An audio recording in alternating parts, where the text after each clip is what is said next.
because I think I was literally thinking that yesterday. I was, because we're like 3 days in with Luke. I mean, you play. I think in Grand Rapids we played to like 1,100 people in an 800-seater venue. Last night it was like, what, $2,000? 2,000 people there? Yeah, there's a lot. With like, like an 1,100-seater. So it was... filled the capacity. And the week before we were playing to 20, 30 people. Yeah. Or in one case, 3, 4 people. Yeah. But I thought about that. I was just laying in bed and I was just thinking, man, like, if we'd done just a few things differently, man, we wouldn't even be here. You know? Absolutely. And it was really weird because at the same time, all this was, I don't want to say an accident because nothing is an accident, but completely unplanned. I mean, we could never have imagined, sitting here today doing what we do. I mean, we set out just to write the best songs that we could. It started off me meeting this guy who was writing 6 songs a day, parking cars down at the Sheraton. And I thought, somebody's paying me money to basically do nothing. This guy's awesome. Like, let me hook him up. And, it started off just kind of like that, trying to write great songs. One thing led to another, and, it was magic. I think I would still be trying to figure out a way to do some kind of, I'd probably still be like trying to get people to let me record their songs and, trying to be a producer and stuff like that. I think I'd still be trying to do all that stuff, probably would be as cool as this. Yeah, but I'd be playing in cover bands for drunken college kids all across the country. I'd be that 40-year-old guy going taking shots with a bunch of young girls, like, yeah. And he'd have the one-man band he'd have a little keyboard piano that goes,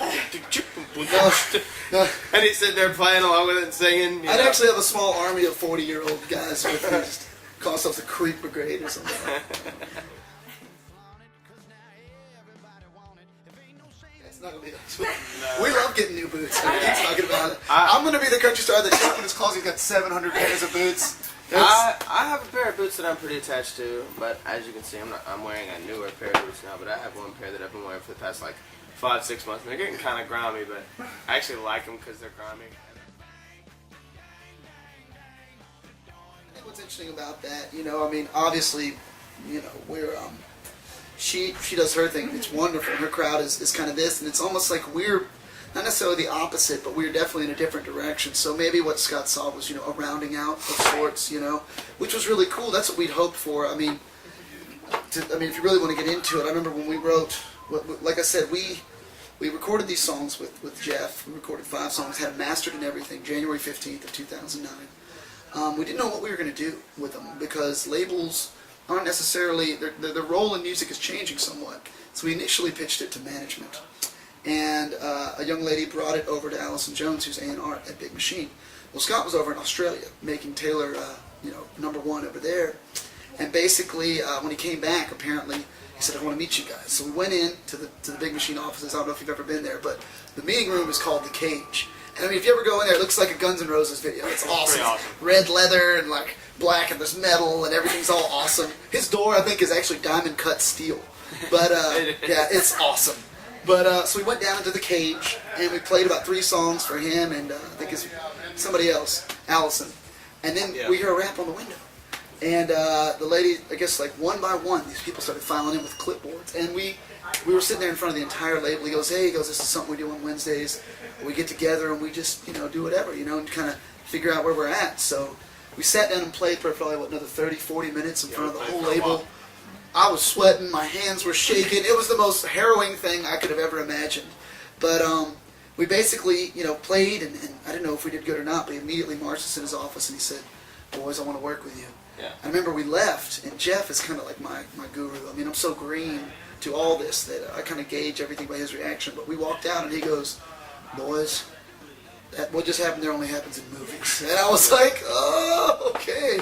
Call me the Karate Kid. So, because of Taylor's pop kind of thing she's got going on, she is considerably different than a lot of people on the radio, and we're different too. I mean, we're probably wildly different than than nearly any other country act that there is. I mean, our sound is pretty rockin'. Yeah, it's completely different. Yeah, I mean, we come from a wide range of influences. We like to kind of sprinkle those in when we can. It shines through. We had no idea what to expect.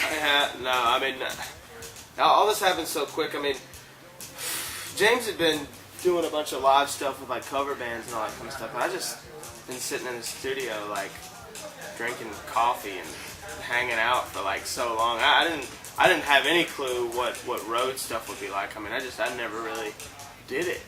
You know, he knows a lot more about. I mean, he knew a lot more about getting up on stage and performing live and all that kind of stuff. And I was just kind of a. But with that being said, Jody is a wizard in the studio, and I didn't know much about that. I mean, I always wanted to somehow record one day and always have my own home studio. But this guy, I mean, you know, he's a master in that. So when it came to the days in the studio, I was probably the one kind of sitting there watching and kind of definitely feeling out of my element. But having been on stage for 10 years or so, playing with different acts and being a music leader in a lot of those bands, I mean, I knew how to put together a set, how to entertain a crowd, you know. I mean, half the time when I'm playing a song, I'm not even thinking about a song. I'm going, okay, that girl over there looks a little bored. I'm playing her. Oh, this guy wants to fight. I better play something soft. Oh, that guy's drunk. Okay, I don't know. You know, I mean, that's the stuff I'm thinking about. So I guess, like, together, this is what I love about our relationship, is it's so yin and yang, you know? I mean, yin and yang. Yin and yang. Right down to, like, the things that I get stressed hold about. On. Who's yin and who's yang? Because Uh, I'm fast and he's Ryde. oh, really? Okay, well then I'll be... Because I do that to him because whenever somebody says, so who's fast and who's Ryde, he says, I'm fast. So we try to beat each other to see who's fast and who's Ryde. Hop on the ride. And as it turns out, we both prefer to be fast. Yeah. So it depends on You know what? I'm on the ride thing, you know? Fast is... Hey, fast you heard isn't that. always You heard that here. He fast just owned isn't up to always the a ride. good thing, man. But ride, you know? Who doesn't want to ride, you know? 3 hours when we get on stage and play for those people, that's probably the best part. The absolute best part. That and meet and greets and stuff. Yeah, fans. I say this all the time. Country music, we all know they got the best fans on earth. Absolutely. And of course, the relationships with radio and us and the fans, it's like this holy trinity. And it's like, you know, we take care of radio takes care of the fans take care of us, and just feeds, and, you know, in all different variations of that. But to me, that's it. When I see someone, you know, come up with a picture that they clipped out of some magazine, or they printed off a picture, like one day somebody made their own laminates of us, yeah. you know, and had their own little font. I mean, stuff like that. Just the fact that someone would even care about who we are, what we do. Somebody printed off pictures from MySpace and put fast right on it. Blows my mind, you know, and that's it for me. I mean, from the minute, and I started writing songs when I was maybe 16 years old. He's been doing it a lot longer. But initially, the very first reason that I wanted to do it was to connect with human beings, you know, and there's no genre on earth that does that more for a listener than country music, you know, that tells stories, gets you right here. I mean, I often say that every time I'm writing a song, I try and think about, like, someone sitting in traffic, you know. I mean, they're sitting there, they're breathing someone else's exhaust. You know, the windows are up, it's hot, they're probably standing still, they're in a hurry, they're mad. But dude, if my song could come on and for the next 3.5 minutes they're a little less annoyed, hey, that's it, I've done my job. You're on like a tour bus, there's no number 2 on the tour bus. So finding places to actually go to the bathroom is absolutely awful for me. Yeah, not really a big issue with me. Not really upset about not being able to poop on the tour bus. I'll be honest with you. Just anywhere though. I'm just saying, like I mean, just any. America has some of the worst bathrooms just across the country. There's some whole states that don't have gas station bathrooms, or if they do, you don't want to use them. I can tell how many times I've had to use my male privileges of being able to go outside to do it. I mean, it's pretty bad. She got that thing in the back, make you wanna do a double take, make you say, hey, look at that.